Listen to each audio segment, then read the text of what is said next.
Welcome back, family. You know what I need y'all guys to do. Go ahead and hit that subscribe button for me. Come on back to see me, because you know what I do on this side.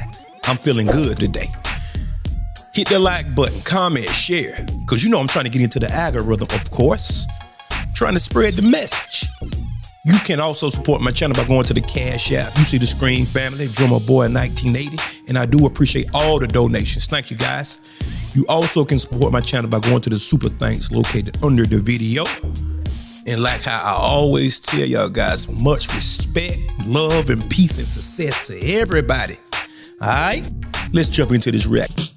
Well, I see you made it back. You know who I am. I'm your gracious host, Drummer 1980, hailing from Columbia, South Carolina. You know my motto. I don't make believe. I make believers. I hope you had a good day today. And if by chance you didn't have a good day, ask yourself this one vital question. Why? Because remember, happiness is an inside job. Did you hear me? Let me say it one more time for good measure. Happiness is an inside job, and it will always be an internal affair. Guys, we back today again with the reaction from my man TBA. Talking about Sean Combs, P. Diddy. Yeah, we all know the story, right? But a very interesting caller is going to call in, and they're going to have some good dialogue. And guys, get your popcorn ready, and let's talk about it. Let's go. Caller from area code 708. You're on live with the Black Channel. What's your name? Where you calling from? Hey, this is Devin calling from Los Angeles, California. That sounds like you calling from Skid Row, brother. I'm pretty close. Okay, well, don't get jacked up out there. What's on your mind? Hey, so I was calling because we were talking about these celebrities, and I have 3 kids, and Puff Daddy, I mean, we don't use him as like a great example. Like, he's a person who got money, but as far as like somebody you can look at him as somebody you can look up to other than money, I mean, he's actually a coon. So like, I don't understand how we're gonna put the cape on for him. Okay, sir. Well, nobody's putting the cape on for him, but let me go ahead and address what you just said there. Please tell me how many white people you look up to. Oh, my God.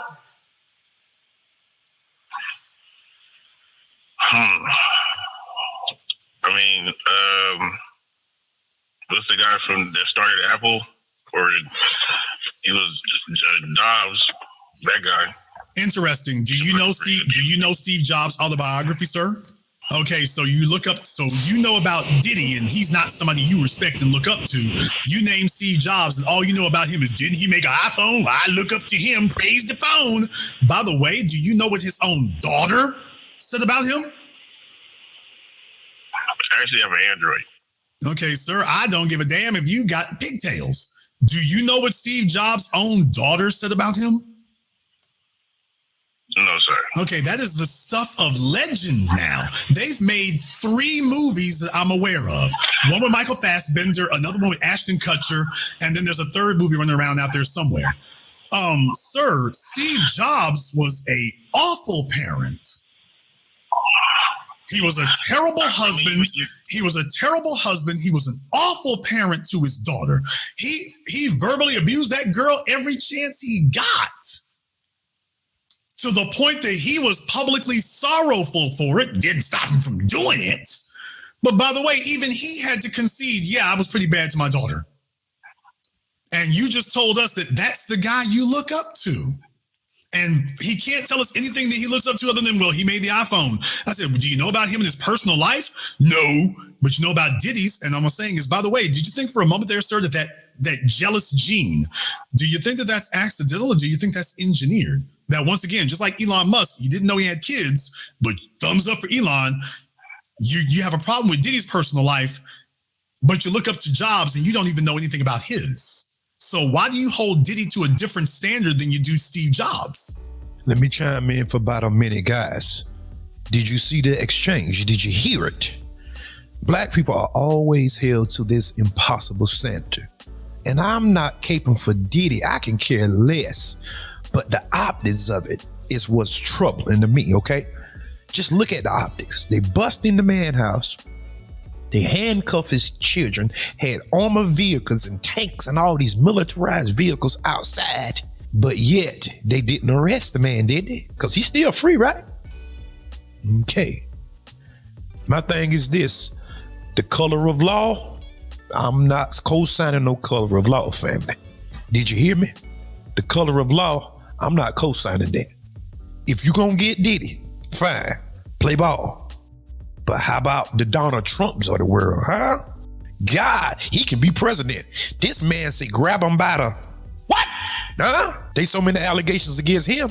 Ain't nobody raiding his house. You have rings, pedophile rings, and all these human trafficking rings in Hollywood. These brothels in Las Vegas. Nobody ain't going seeing whether they any type of human trafficking. That is just a label. They just throwing on him over and over, but they not explaining who. They were human trafficking. Okay, so who did the human traffic? You understand that? So I'm not with the color of law, guys. Let's go. We look at black people in our culture as somebody, who especially has that much money. Like it's the same way as like with Oprah. If Oprah was to get indicted or something like that, will we be caping for Oprah now? Okay, but sir, this is not about caping. What I'm saying here is that you're holding up P. Diddy for a position he ain't supposed to be in. P. Diddy is not supposed to be looked up to by you and your kids and be a role model for your family. Everybody is not here to be a role model. Is that news? No, I understand that part. I get what you were saying. Like, it's off code for us to be, just especially as black men being like, we're just against this guy because we're hating on him because he got money. Sure sounds like it. That's not just it. But sir, here's my point though. My point is when I asked you what the issue was and you said, well, Diddy ain't a good person and he ain't somebody we can look up to. And I'm like, okay, who are the white men that you're holding to that standard? That they're not good people if you can't look up to them? You just was comparing me like who's like a good like white person. I use Steve Jobs, but I really don't even watch white. Okay, but so that's not my point though. Is that you can't name any white people at all. You can't name a single white person that your standard for them is they quote have to be a good person that you would look up to. You wouldn't have that. You don't have that standard for a single white person. They can do as they please, reputable or not, and you're not holding that against them. So, in other words, you say white folk don't owe you anything. Okay, how is it white folk don't owe you nothing, but Diddy does? It's because he tried to create stuff like the black party where he's going to talk for us. Like he wanted to be like grassroots. You know what I mean? Like, okay. When we talk about grassroots stuff, we come here. We come to the black media or the new black media. We don't go deal with them guys. He wanted to put himself in that position. And so, like, we're going to analyze them. Okay, well, here's the thing. After Diddy did that, you're talking about that revolt stuff. Didn't Tariq go to one of those? Yeah, he did. Okay. So, what's your beef? He waited a while because he did that during the campaign. Yes, sir, absolutely. Well, okay, absolutely, but that's going to happen. Okay, but absolutely, yes. And I'm pretty sure there was some chicanery there. I'm pretty sure there was. Here's my thing. When they know they're dealing with folk who are not bought off or who can speak for themselves, yeah, they're worried about you speaking. Yeah, they are, because you might say something about them. So, of course, I can understand why they would have some reservations when they're dealing with people who their money, their income, and their influence isn't dependent on you. So somebody like that is not dependent on Diddy. So I can understand why they would have some trepidation about that. I can understand why that would be the case. But my whole issue about it here is they're not here to speak for us. They wanted to have him there because they understood that who speaks for us. They understand who's got the ear. And what you will find is whether or not these are reputable folk or whether they're not. Now, I think that's a good forum to be in, as, it puts your eyeballs in places where we ordinarily would not be. But the good news is we're not dependent on them. Family, there is an old trope that goes a little something like this. Behind every great fortune is a great crime. Me personally, I think most people that sit to the top have did some unseemly things to get in that position. But my point is, if you gonna put the microscope on them, put the microscope on everybody. Don't cherry pick. I'm not for the cherry picking, okay?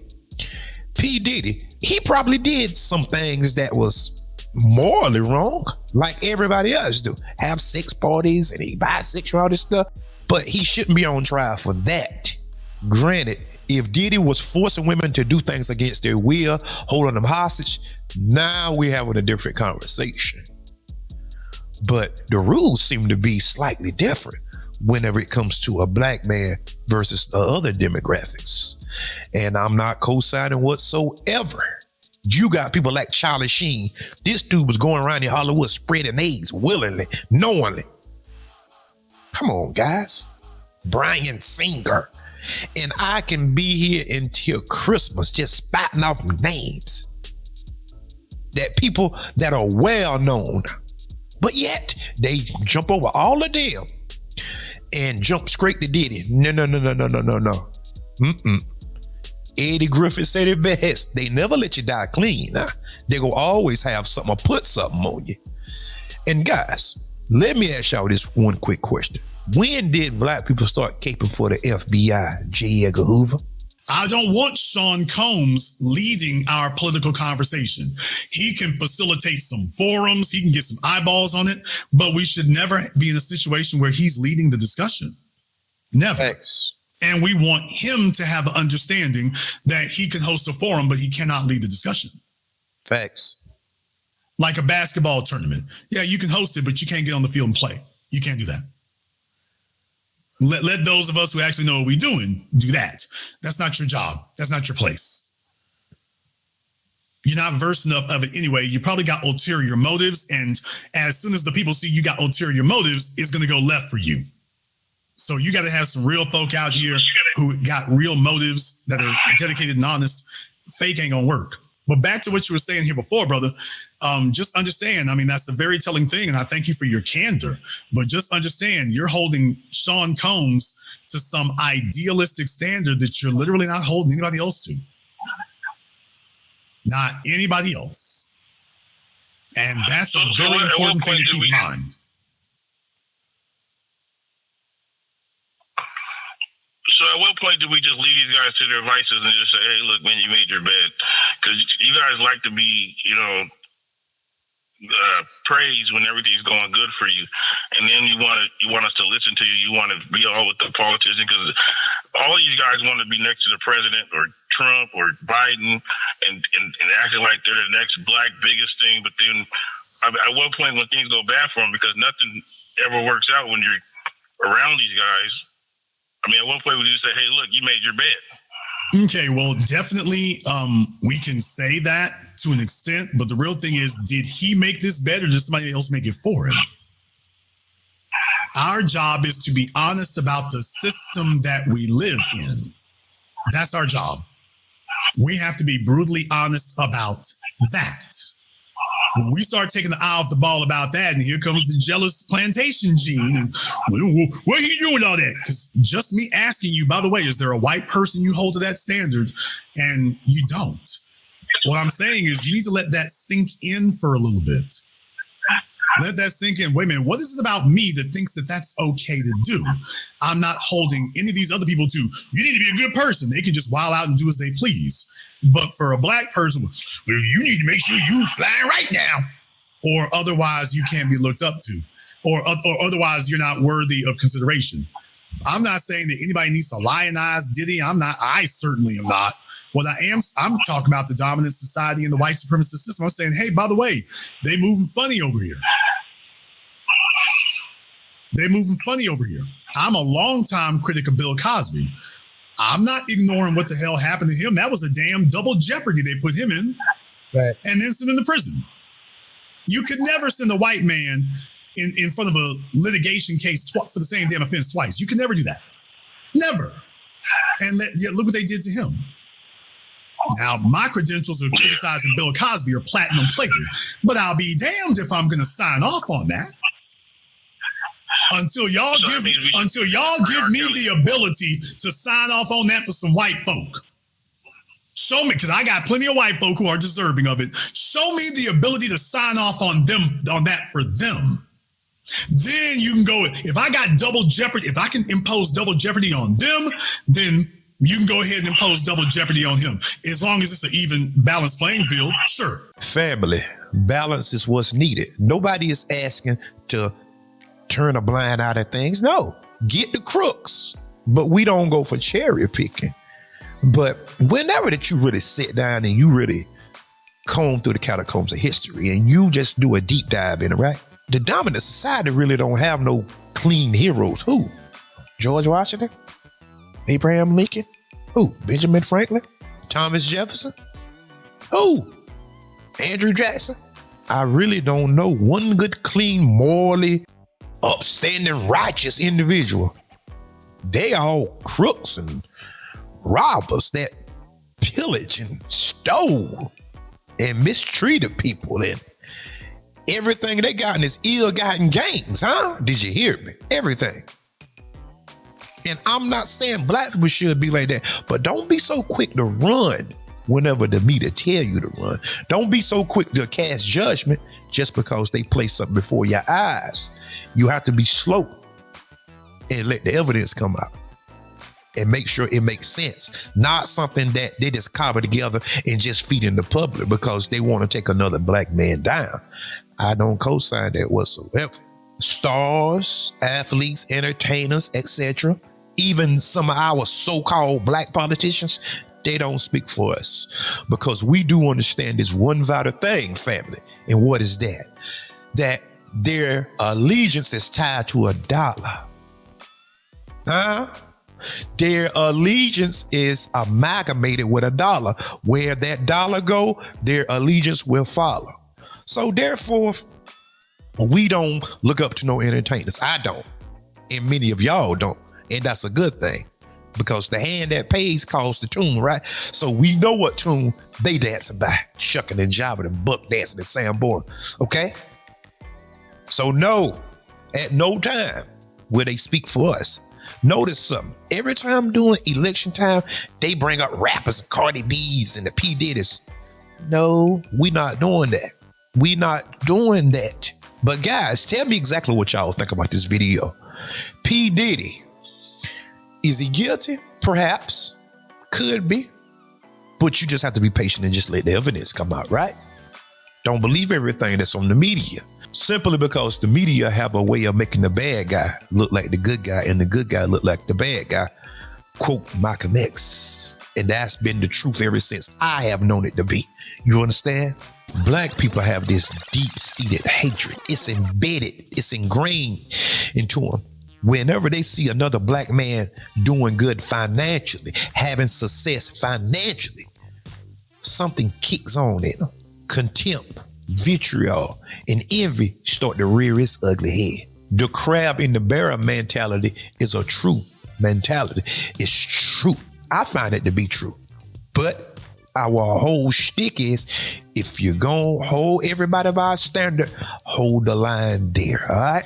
Guys, go ahead and hit that subscribe button. Come on back to see me because you know what I do. I told y'all, guys, I was going to be heavy on Tariq and Jason Black for a while, okay?